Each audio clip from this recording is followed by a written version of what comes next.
there is a hidden pattern connecting Robin Williams' isolated childhood to his final heartbreaking goodbye. This exploration uncovers how parental expectations shaped his genius, why improvisation became emotional catharsis, and how comedy masked his profound sensitivity. We trace the unseen threads from his comedy store breakthrough through substance abuse cycles, the revelation of his Parkinson's diagnosis, and discover what his dramatic roles truly revealed about the man behind the laughter. Robin Williams entered the world in Chicago, Illinois, in July of 1951. He was the only child of Robert, a senior executive at Ford, and Lori, a former model. When he was just a few years old, his family relocated to Bloomfield Hills, Michigan, an affluent suburb of Detroit. This move placed him squarely within a world of significant material privilege, a stark contrast to the emotional landscape he would later describe. His upbringing unfolded within a sprawling 30-room mansion. In later interviews, Williams himself characterized the home as having too many rooms, a phrase that hints at the profound emptiness he felt.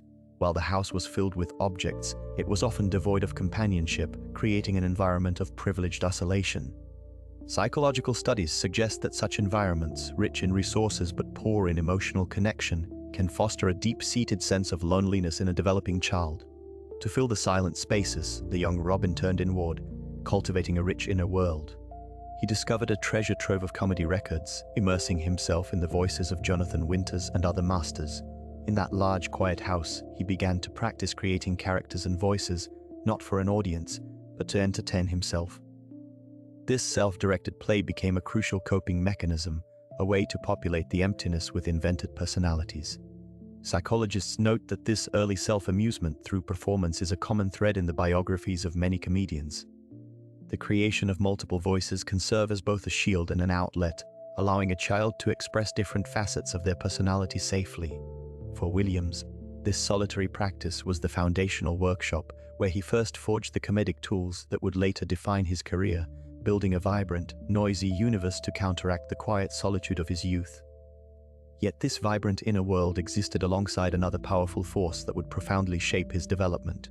The weight of parental expectations profoundly shaped Robin Williams' early life. His father, a senior Ford executive, maintained a demanding schedule that often kept him away from home.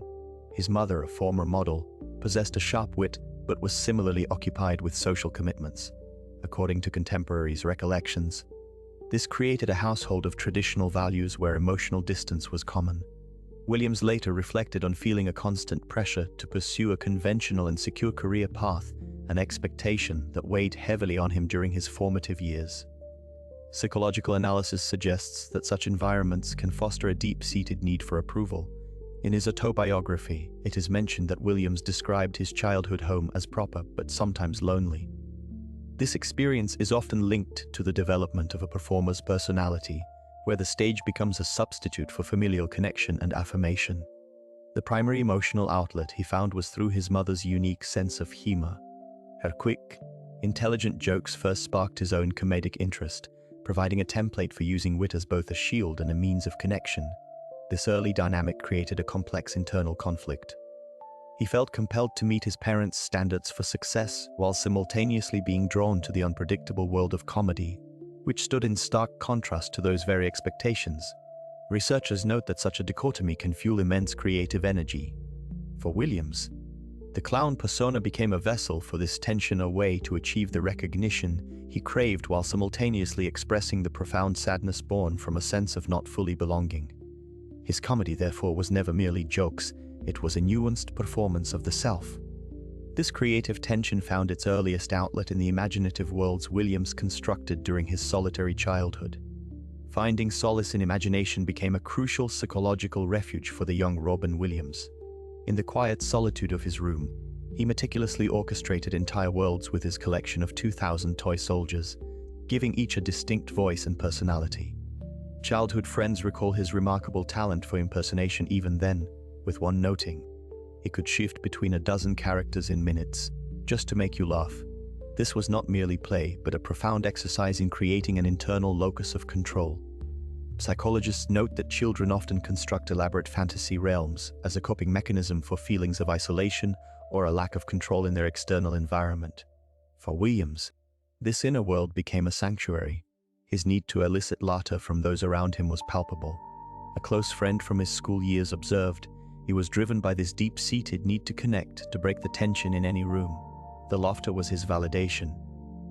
This early development of rich character voices and improvisational skills laid the foundational framework for his future comedic genius. By channeling his experiences into a controllable, internal narrative, he was effectively building the psychological toolkit he would later use on stage and screen. Research shows that such imaginative play can foster resilience, allowing individuals to navigate complex emotional landscapes by rehearsing social interactions and emotional responses within the safety of their own minds. This internal stage became his first rehearsal space, a private world where he could be anyone, a practice that would define his entire career. But this very sanctuary of imagination would soon face its ultimate test in the harsh reality of the schoolyard. Robin Williams attended Detroit Country Day School during his early teenage years, a period marked by profound personal challenges. He was significantly overweight for his age and struggled considerably with his academic performance. According to contemporaries' recollections, his physical appearance and difficulties in the classroom made him a conspicuous target. He was frequently the new kid, having moved schools multiple times, which constantly disrupted his attempts to form stable friendships. This perpetual state of being an outsider cemented his social isolation. Psychological perspectives highlight how such repeated rejection and bullying during formative years can be deeply internalized. Research shows that children who are consistently marginalized often develop a heightened sensitivity to social cues and a powerful desire for acceptance. For a young Williams, the schoolyard became an arena of constant tension, where he learned to anticipate ridicule. This experience can forge what psychologists term a social mask, a defensive persona designed to shield one's vulnerable inner self from further harm. In his case, this coping mechanism manifested as rapid-fire improvisation and humor. He discovered that making others laugh could momentarily disarm bullies and transform his status from victim to entertainer. This was not merely a party trick, it was a sophisticated survival strategy. The boy who was teased for his weight and academic struggles learned to command attention on his own terms, using wit as both a shield and a sword. The tension of his school years thus became the creative crucible for his future genius, channeling the pain of the bullied outsider into a relentless, often manic, comedic energy that would later define his career. This analysis suggests that the very traits which made him a target were paradoxically the ones he refined into an unparalleled artistic voice. Yet this transformation would require one final catalyst, a geographical shift that would unlock an entirely new dimension of his burgeoning talent. The pivotal relocation to California during his teenage years marked a profound turning point. At Redwood High School, he discovered theater, a world where his differences transformed into assets rather than liabilities. According to accounts from former classmates, the stage became his sanctuary, a place where he could safely explore different facets of his identity away from the judgment of the schoolyard. Performing provided the consistent social acceptance he had desperately lacked in previous environments, offering a structured community that valued his unique energy. His transformation from a withdrawn student to the class clown was both rapid and remarkable. Humor became his primary language, a dual-purpose tool for forging connections and building an emotional barricade. Psychological studies suggest that humor often functions as a sophisticated coping mechanism, allowing individuals to control social interactions and preempt potential rejection by directing it themselves. In his case, every joke and impersonation served as a piece of armor, deflecting attention from his inner vulnerability while simultaneously inviting admiration. This performative shield allowed him to engage with peers from a position of perceived strength, even when he felt profound insecurity. The laughter he elicited was not merely for entertainment, it was the very currency of his social survival, a resonant validation that quieted the fear of being an outsider. But where could such a performative shield be forged and refined during his time at the College of Marine in the early 1970s? Robin Williams discovered the world of improvisational theater. This environment became a pivotal training ground for his burgeoning talent. The spontaneous nature of improv proved to be a perfect match for his rapid-fire mind, allowing his thoughts to manifest instantly on stage. According to recollections from early mentors, his raw talent was immediately apparent. One contemporary noted he possessed an almost preternatural ability to generate characters and scenarios from thin air. His mind worked at a velocity that left audiences and fellow performers in awe, channeling a boundless stream of consciousness into his performances. Psychologically, this activity allowed Williams to enter a flow state, a concept describing complete immersion in an activity. In this state, self-consciousness fades and action and awareness merge. For him, the stage became a zone of pure being, where his internal monologue could be externalized without filter or judgment. This unfiltered performance became a powerful form of emotional catharsis. The constant high-energy output served as a conduit for his complex inner world. Psychological studies show that such creative expression can function as a release valve for intense feelings, transforming internal turbulence into comedic art. Thus, improvisation was more than a comedic technique for Robin Williams. It was a psychological mechanism and a sanctuary. The stage provided a structured yet limitless space where his mind could run free, and in doing so, find a profound and necessary emotional release. This early foundation in improv directly shaped the unique, heartfelt comedy he would later become renowned for worldwide. Yet this very freedom would soon be tested by the most rigid and demanding of classical training environments. Robin Williams gained acceptance into the prestigious Juilliard School's elite drama program in the early 1970s, a remarkable achievement for any aspiring actor. He studied under the formidable John Hassman, a master of classical theatre. This period created a profound internal conflict for the young performer. His mind was a whirlwind of spontaneous characters and rapid-fire impressions, a stark contrast to the disciplined, text-focused approach demanded by his training. According to accounts from contemporaries, Williams possessed an improvisational genius that could not be contained. The structured environment of Juilliard, while intellectually stimulating, began to feel like a creative cage. The tension was not merely artistic, but deeply psychological. Research into creative personalities suggests such a conflict between institutional structure and innate talent can be a source of significant stress, forcing an individual to choose between external validation and internal authenticity. His decision to leave Juilliard crystallized when he was directly told his unique comedic style did not fit the mold of traditional theatre. This was not a failure, but a definitive act of self-preservation. In his own words from later interviews, he expressed that he had to follow the funny, a need to honor his own creative voice. This early departure demonstrated a profound commitment to his authentic mode of expression, a pivotal moment where he chose creative liberation over conventional approval. Psychologists note that such a decisive step, while risky, is often necessary for highly original artists to fully realize their potential outside established systems. But where would this liberated creative voice find its ultimate testing ground? The Comedy Store became the crucible where Robin Williams forged his comedic genius. In the mid-1970s, he immersed himself in the fiercely competitive Los Angeles comedy scene. This club, a launchpad for legends, demanded relentless innovation. Williams answered with sets that were pure, unscripted lightning. Fellow comedians recall the palpable shift in the room's energy the moment he took the stage. His performances were not merely routines, they were seismic events of improvisational brilliance. According to contemporaries, his electrifying improvisations left audiences breathless and peers in awe. He channeled an almost manic creative force, weaving characters and observations into a chaotic, hilarious tapestry. Yet beneath the whirlwind of laughter, a profound emotional intensity simmered. Psychological analysis suggests this hyper-performative state served as both a shield and a conduit for deep-seated vulnerabilities. The laughter of the crowd became a temporary antidote to a lingering sense of inadequacy rooted in a solitary childhood. Professional validation from this demanding environment began a crucial healing process. Each successful set at the Comedy Store chipped away at those childhood insecurities. For the first time, his unique mind and boundless energy were not just accepted but celebrated. This external affirmation provided a powerful counter-narrative to internal doubts. Research into performer psychology shows how such recognition can recalibrate self-worth, transforming perceived flaws into celebrated strengths. The stage became his sanctuary, a place where his pain was alchemized into his greatest gift. This breakthrough was not just about career momentum, it was the beginning of a complex, lifelong negotiation between profound sadness and transcendent comedy, solidifying his legacy as the clown with tears in his eyes. Yet this newfound equilibrium would soon face its ultimate test, as the very validation he had sought began to reshape him in ways he could never have anticipated. Robin Williams experienced an explosive career transformation after his Mork and Mindy audition in 1978. The show became an overnight sensation, catapulting him from a dedicated stand-up comedian to a household name almost instantly. This sudden ascent occurred when he was just 26 years old, an age where personal identity is still deeply formative.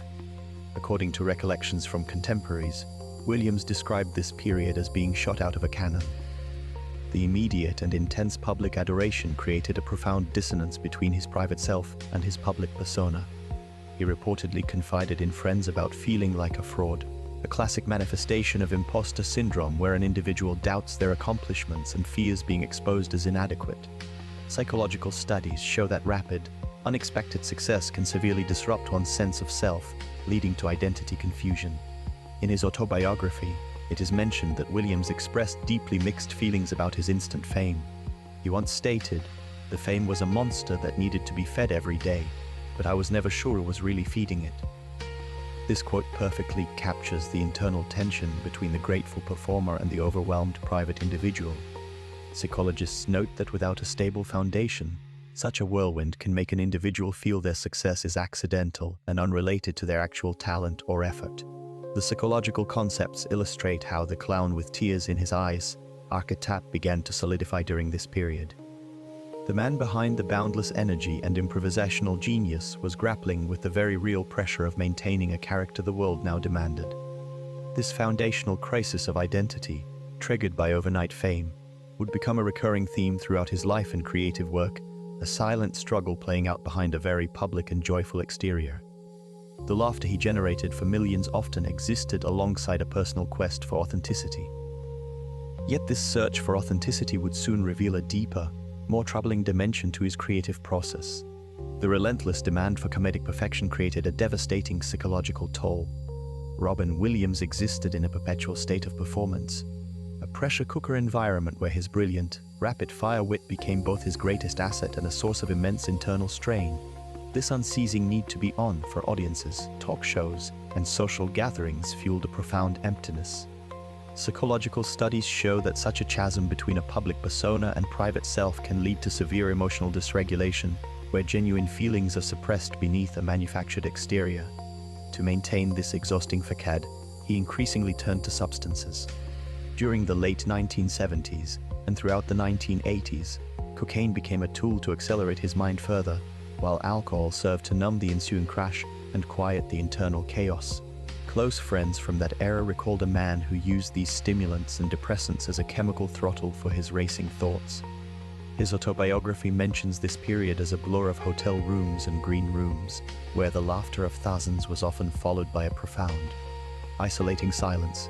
This period exemplifies a classic yet tragic psychological pattern where external validation and professional success effectively mask deep-seated internal turmoil.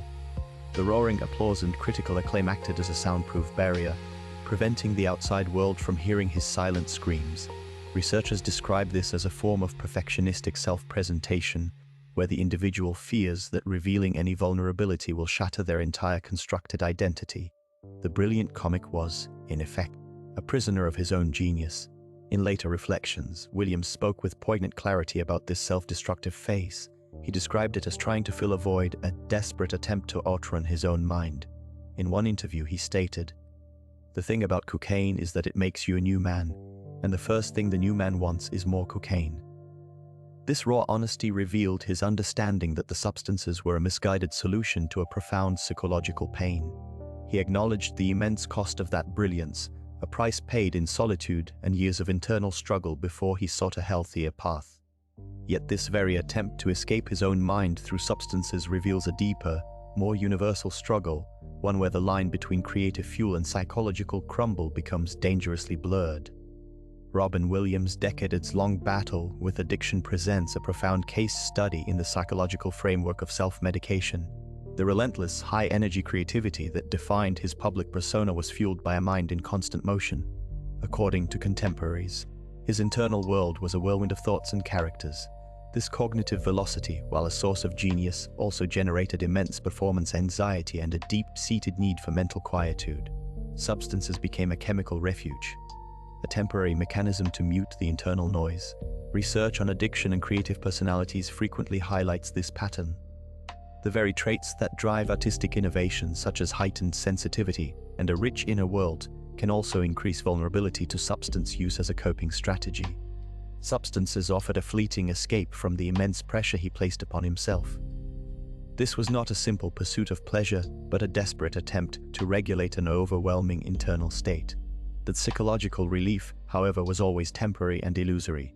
His struggle followed a painfully cyclical pattern intimately tied to his professional life. He entered rehabilitation for the first time in the early 1980s, a period of intense career acceleration. Subsequent stays occurred during other stressful transitions, including after the conclusion of his television series, Mork Mendy, and later in the 2000s. Each relapse seemed to coincide with a moment of career uncertainty or personal upheaval, revealing how sobriety was most fragile when external pressures mounted.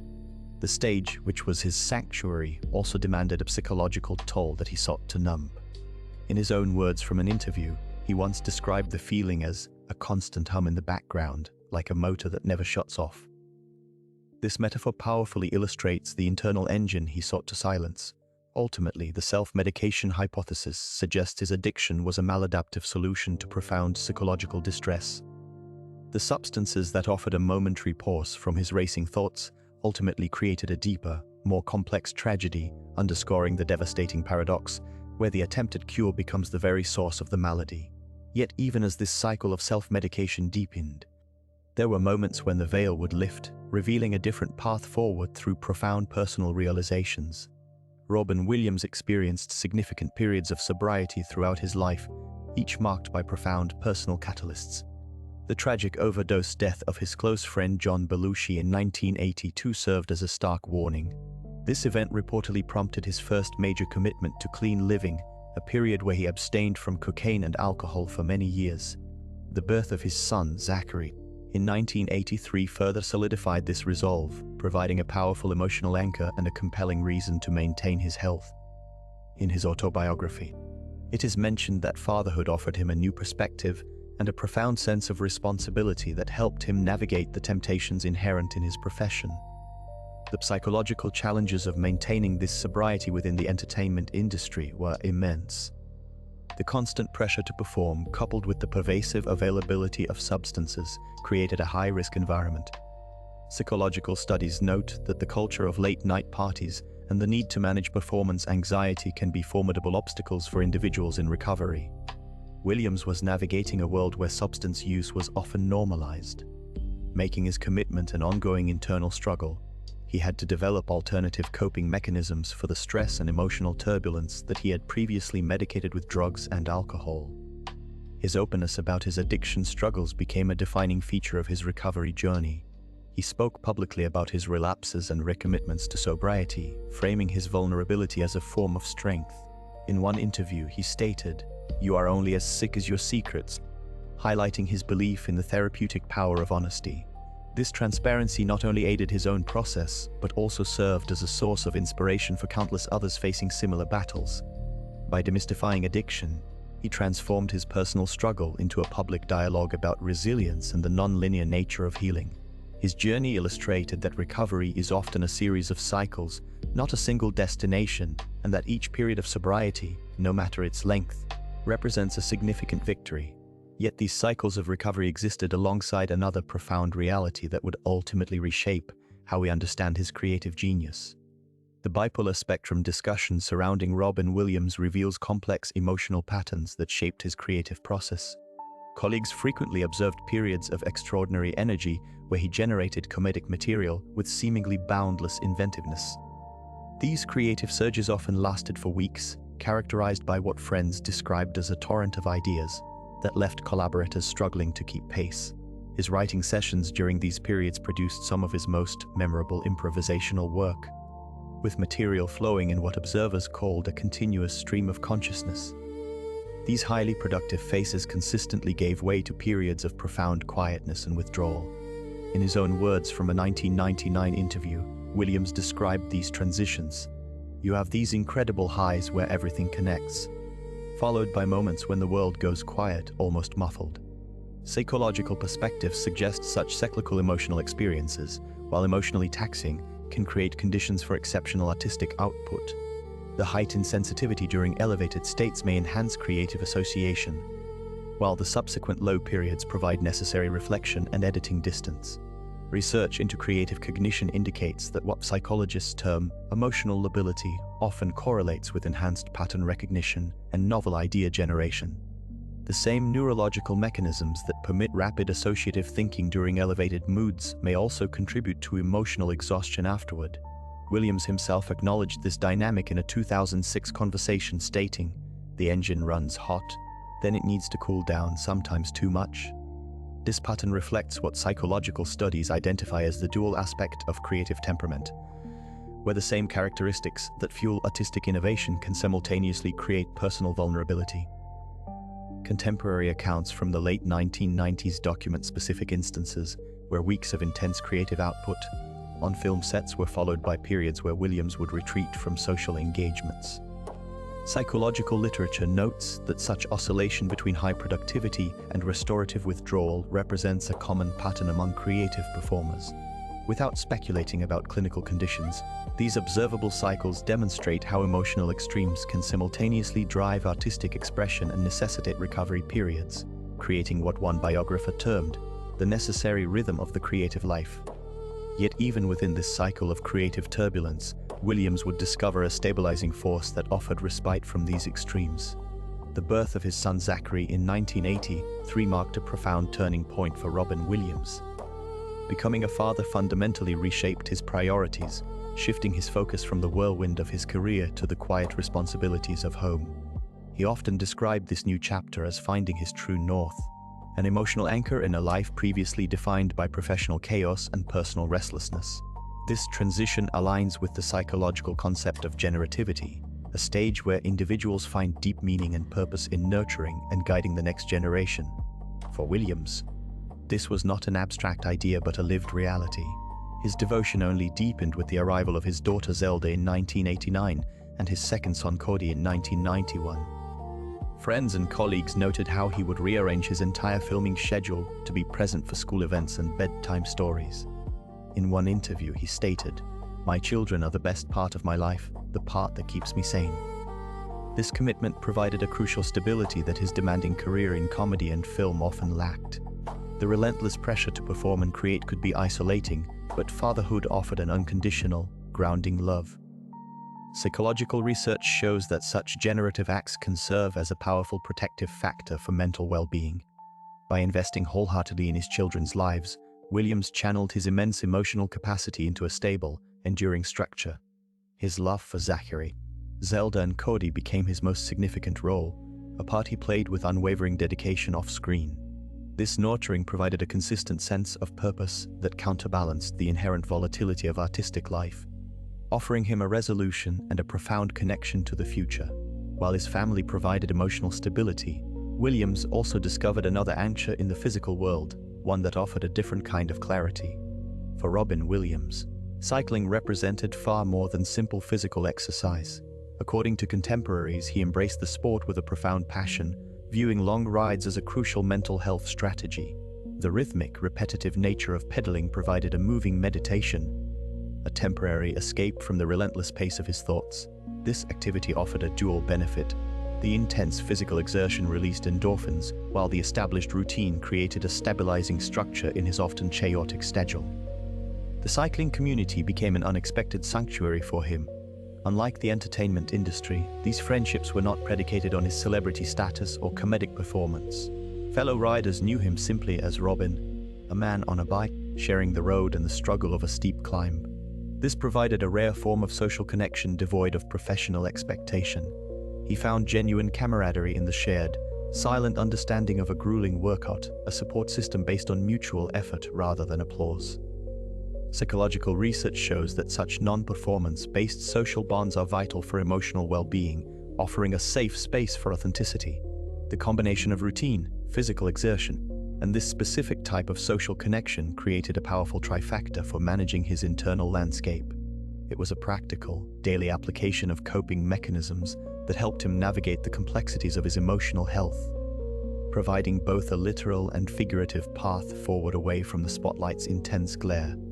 This foundation of authentic connection through shared effort would ultimately lead him to seek meaning beyond the personal, channeling that same genuine spirit into a wider sphere of impact. Beyond the laughter and applause, Robin Williams engaged in extensive philanthropic work that revealed a profound search for purpose. His charitable efforts, particularly with homeless populations and children's causes, were not merely performative acts.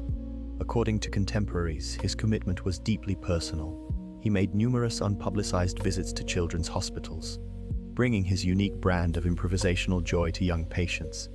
These acts of service provided a tangible counterbalance to the ephemeral nature of entertainment success, offering him a sense of meaning that transcended the stage and screen. Psychological research consistently shows how altruism benefits mental health. Studies indicate that helping others can activate the brain's reward centers, releasing neurotransmitters associated with happiness and reducing stress. For an individual navigating the intense pressures of fame, such altruistic engagement could serve as a vital psychological anchor. It fosters a sense of connection and purpose, which are fundamental to well-being. In his autobiography, Williams reflected on the profound fulfillment derived from these moments, suggesting they offered a clarity and grounding that his professional life sometimes lacked. His work with organizations supporting homeless youth, for instance, was a long-term commitment spanning more than 2 decades. He understood that his platform could bring attention to systemic issues often overlooked. This dedication illustrates a key psychological principle, that finding purpose beyond oneself is a powerful component of resilience. For Williams, philanthropy was not an escape from performance, but an essential expression of his humanity, a way to channel his immense empathy into sustained, meaningful action that truly made a difference in the lives of others. This outward expression of purpose found its perfect counterpart in the intimate vulnerability he brought to his craft on screen. Robin Williams brought profound emotional depth to his dramatic roles, revealing layers far beyond his comedic persona. His performances in films like Dead Poets Society, Good Will Hunting, and What Dreams May Come served as powerful conduits for his own complex inner world. In Dead Poets Society, his portrayal of John Keating, an inspiring English teacher, channeled a palpable yearning for authenticity and freedom. This role resonated with Williams's own documented struggles with identity and his desire to connect deeply with others, a theme recurring throughout his life. The psychological concept of artistic sublimation is particularly relevant here. This process involves transforming personal pain and internal conflicts into socially acceptable and often beautiful creative expressions. Williams's own childhood was marked by experiences of loneliness, moving frequently during his formative years. Psychological studies note that such early experiences can forge a heightened sensitivity, which many artists later channel into their work. For Williams, the stage and screen became a safe arena to explore these profound emotions. His role as Sean Maguire in Good Will Hunting earned him an Academy Award and showcased a rare vulnerability. Director Gus Van Sant commented on Williams' exceptional emotional accessibility, noting how he could instantly tap into a deep well of genuine feeling. This allowed for powerful unscripted moments, such as the park bench monologue about love and loss, which felt authentically raw. Similarly, in What Dreams May Come, his character's journey through grief and the afterlife mirrored universal themes of love and despair, themes Williams understood intimately. According to recollections from contemporaries, Williams possessed a unique capacity to hold space for both immense joy and profound sorrow. His artistic output, therefore, can be viewed as a lifelong act of sublimation. He transformed his personal battles into characters that comforted and illuminated the human condition for millions, proving that the tears of a clown often water the deepest roots of artistic genius. Yet this profound capacity for emotional transmutation stood in stark contrast to the very persona that first brought him into the public eye. Robin Williams often used comedy as both a bridge to others and a shield for himself. Psychologists note that humor can serve as a sophisticated coping mechanism, allowing individuals to connect with audiences while simultaneously protecting a more vulnerable interior. This dynamic was central to his performances, where laughter frequently paved the way for profound emotional revelation. Even in his broadest comedic roles, moments of startling sensitivity would surface, creating a powerful contrast that revealed the complex man behind the laughter. In the film, Mrs. Doubtfire, his character's frantic antics are undercut by a scene of quiet despair. After a successful day as the nanny, he removes the prosthetic makeup and stares into the mirror, his face a canvas of exhaustion and sorrow. This moment, devoid of any jokes, exposes the raw yearning for his family that his comedic persona was designed to achieve.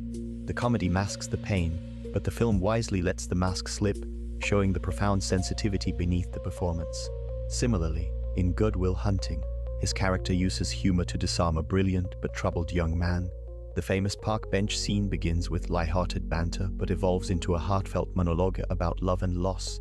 Williams delivers the line, "Your move, chafe," not as a punchline, but as a gentle, caring challenge. The humor initially builds rapport, but is the abandonment of that humor that allows for a genuine, transformative connection, illustrating how comedy and pathos were inextricably linked in his work. This intersection was not merely an acting technique, but a reflection of his own personality. Contemporaries recalled that his relentless improvisation and energy could sometimes be a way to navigate social situations, a form of connection that also maintained a certain emotional distance.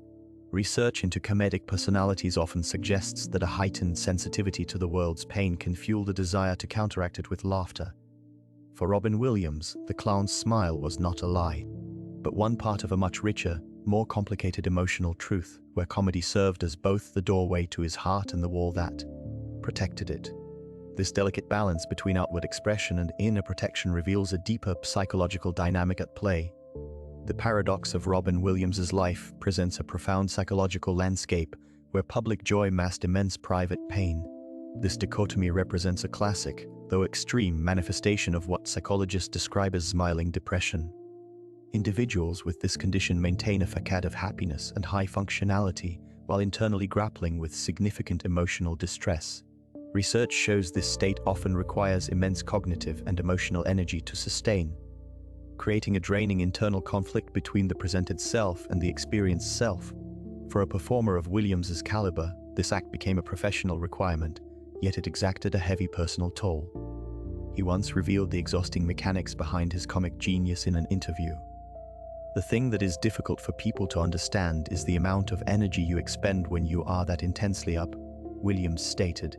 He described the subsequent crash as a profound silence, a stark contrast to the whirlwind of his stage persona. This cycle of hyper-stimulation and deep depletion is a recognized pattern in high-functioning individuals facing mental health challenges. They often achieve extraordinary success in their public lives, yet their private reality can be one of isolation and struggle. A duality Williams knew intimately. His childhood experiences laid the groundwork for this complex relationship with performance. As a solitary child in a large, affluent home in Bloomfield Hills, Michigan, he developed a rich inner world. His first major performance was for his mother, making her laugh to bridge an emotional distance. This early lesson that humor could secure connection and deflect attention from inner sadness became a foundational coping mechanism. Throughout his teenage years at Redwood High School and later at the College of Marin, he channeled his sensitivities into acting, finding a sanctioned outlet for his boundless energy and underlying anxieties. The psychological toll of maintaining this separation between the public clown and the private man was immense. Close friends and colleagues noted that after filming or a stand-up special, Williams would often retreat into a quiet, contemplative state, a necessary recharge for his next performance. This constant shifting between extremes is not merely tiring, it can be destabilizing. Psychologists note that the mask itself can become a source of alienation as the individual feels increasingly unknown for their true self. The very talent that brought light to millions was, in a cruel twist, fueled by a personal darkness he worked tirelessly to keep at bay, a testament to the immense strength and the profound fragility of the human spirit. This internal struggle would soon intersect with a significant health crisis, one that would force a dramatic reevaluation of both life and work. In March 2009, Robin Williams underwent open-heart surgery to replace his aortic valve. The procedure was a profound physical ordeal, but its psychological impact ran deeper. In his autobiography, he mentioned confronting his own mortality in a way that reshaped his perspective on life and career. This health crisis forced a man known for boundless energy to acknowledge new limitations, creating a quiet tension between his vibrant persona and his changing body. The entertainment industry, particularly comedy, often prizes youth and relentless vitality. For a performer like Williams, whose identity was intricately tied to a hyperkinetic stage presence, aging presented unique, professional challenges. The industry's focus on the new and the fresh can marginalize even the most beloved figures, forcing difficult career transitions. This shift from center stage to different roles was a complex psychological adjustment, a recalibration of self-worth away from the spotlight's intense glare. Psychological research shows that a decline in physical health can severely impact mental well-being, especially when one's profession is their primary source of identity. The inability to access the same explosive energy that defined his craft represented a significant loss. Psychologists note that such a loss can trigger identity crises and feelings of irrelevance. For Williams, the very engine of his comedy, his physical exuberance, was now governed by a mended heart, a constant reminder of his vulnerability. This intersection of health and career created a deep internal conflict. The clown known for bringing joy was now privately navigating the fear and uncertainty of his own physical decline. The tension between the public's expectation of perpetual hilarity and the private reality of recovery and aging became a central, unspoken theme in his later years. It was a poignant demonstration of how the body's fragility can challenge even the strongest spirit. Yet this private struggle would soon be given a name, one that would cast his final chapter in a stark new light. The revelation of Robin Williams's Parkinson's disease diagnosis arrived as a profound and private tragedy, a truth his wife, Susan Schneider Williams, would later share with the world. She described the period leading to his death as one of terrifying change, where the actor faced a sea of worries, far beyond a single diagnosis. This disclosure reframed his final months, revealing a man grappling with an invisible internal war. For a performer whose entire art was built upon a foundation of kinetic energy and precise physical comedy, the progressive nature of this illness represented a unique psychological assault. The very instruments of his genius, his malleable face, his restless body, his impeccable timing were under direct and unrelenting siege. Psychological analysis highlights the crushing burden of such a progressive condition. The loss of bodily control directly attacks one's sense of self and autonomy, a core concept in mental well-being. For an artist, this can feel like the erasure of their very identity and their primary means of connecting with the world. Research consistently shows a significantly heightened prevalence of depressive symptoms among individuals with Parkinson's, with some studies indicating that more than 50% of patients may experience a major depressive episode. This is not merely a reaction to the diagnosis, but is also linked to the neurological changes caused by the disease itself. The deterioration of dopamine pathways, crucial for both motor function and mood regulation, creates a perfect storm of physiological and psychological distress. Robin Williams's struggle, therefore, must be viewed through this dual lens. He was not only confronting a debilitating physical future, but also the neurochemical underpinnings of despair. His wife's poignant statements painted a picture of a man systematically stripped of his defenses. The clown, whose life's work was to bring explosive joy, was being silenced from the inside out, his boundless energy contained by a body that was no longer his own. This intersection of a progressive illness with a profession reliant on physical expressiveness created an almost unbearable psychological tension, a central and heartbreaking conflict in his final chapter. Could his final creative works reveal how he processed this profound internal struggle? Robin Williams' final projects now appear as profound unconscious farewells, with themes that resonate deeply in retrospect.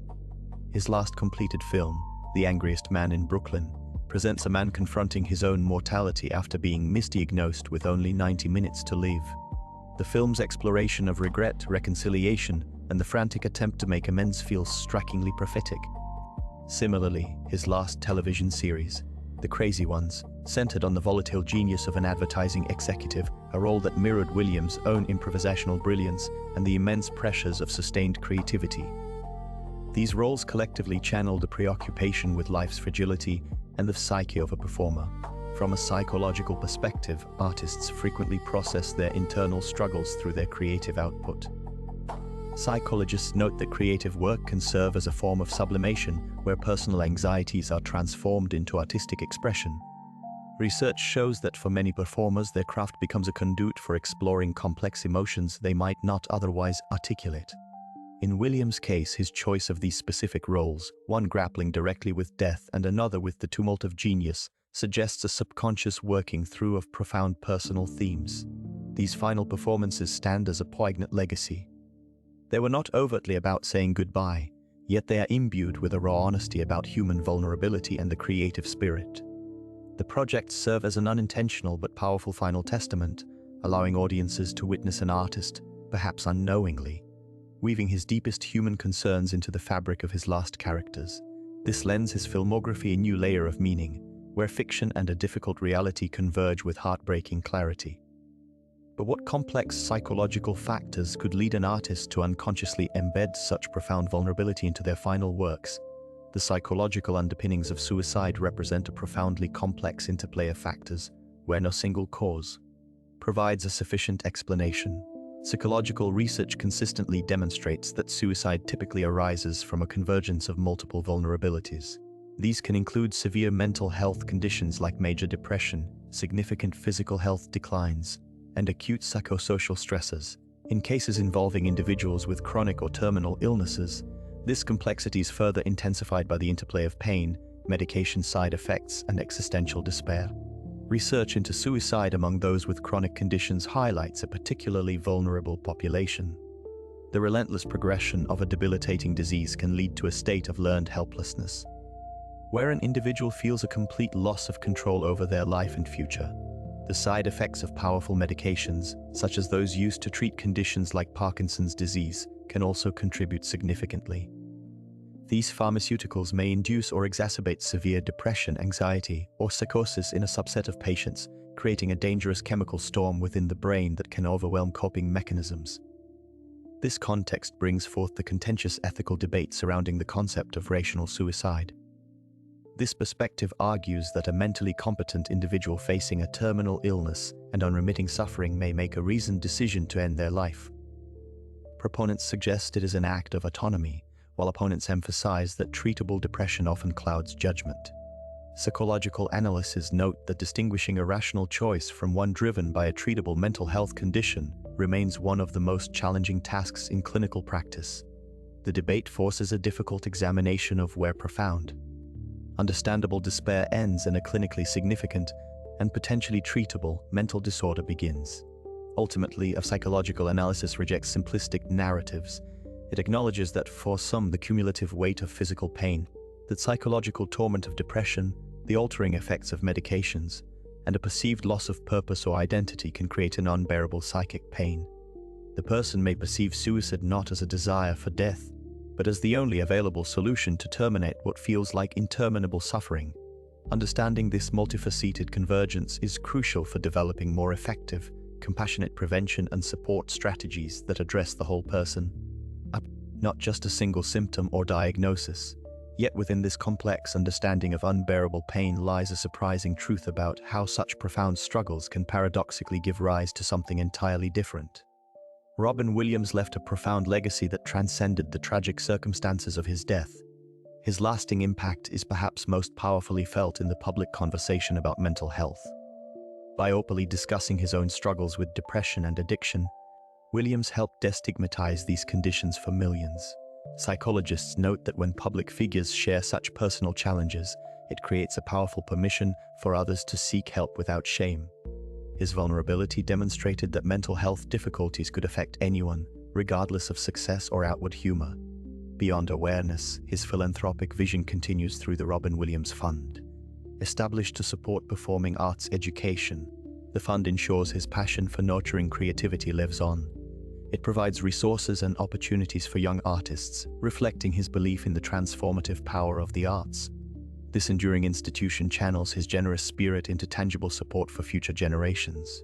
His artistic influence remains equally potent. Countless comedians and actors cite Williams as a primary inspiration, referencing his unparalleled improvisational skill and deeply human character portrayals. His performances continue to be studied for their unique blend of comedic genius and emotional depth. Colleagues often recall his ability to find truth in both laughter and sorrow, a duality that defined his most memorable roles. This ongoing reverence from his peers cements his status as a timeless figure in entertainment, whose work continues to resonate and inspire new artistic exploration long after his final curtain call. But what was the personal cost of channeling such profound emotional duality? Robin Williams' life offers profound lessons about the complex relationship between extraordinary creativity and mental well-being. Psychological research frequently notes a correlation between artistic genius and heightened emotional sensitivity. This sensitivity, while fueling immense creative output, can also create significant internal vulnerability. In his autobiography, Williams mentioned a deep-seated need to connect with audiences, a drive that seemed to stem from both a generous spirit and an internal struggle for validation. his childhood experiences, including moving between several households in his early teens, shaped a personality adept at observation and performance as a means of social navigation. The external image of a perpetually joyful comedian starkly contrasted with his internal reality, powerfully illustrating that professional success and public adoration are not antidotes to private suffering. He achieved what many would consider the pinnacle of success, winning an Academy Award and global fame. Yet, contemporaries recall periods where he described feeling a profound emptiness after the applause faded. This dichotomy serves as a critical reminder that internal peace cannot be manufactured by external achievements alone. The performer who brought laughter to millions was simultaneously grappling with his own silent battles. This narrative underscores a pressing societal need to better understand and support artistic temperaments. There is a necessity to move beyond the simplistic, often romanticized, view of the tortured artist and develop more compassionate, effective support systems. Recognizing the hidden struggles behind public personas is not about assigning blame, but about fostering a culture of empathy and proactive care. The ultimate lesson is one of compassion and complexity, urging us to look beyond the surface and acknowledge the multifaceted humanity in everyone, especially those who dedicate their lives to bringing joy to others. Our journey into the complex psychology of Robin Williams concludes here. We have explored his growing up in privileged isolation, the weight of parental expectations, and how he found solace in imagination. His experiences as a bullied outsider at school led him to discover performance as armor, with improv serving as emotional catharsis. His experiences as a bullied outsider at school led him to discover performance as armor, with improv serving as emotional catharsis. The dark side of his comic brilliance, including substance abuse as self-medication and cycles of sobriety and struggle, were discussed alongside the bipolar spectrum.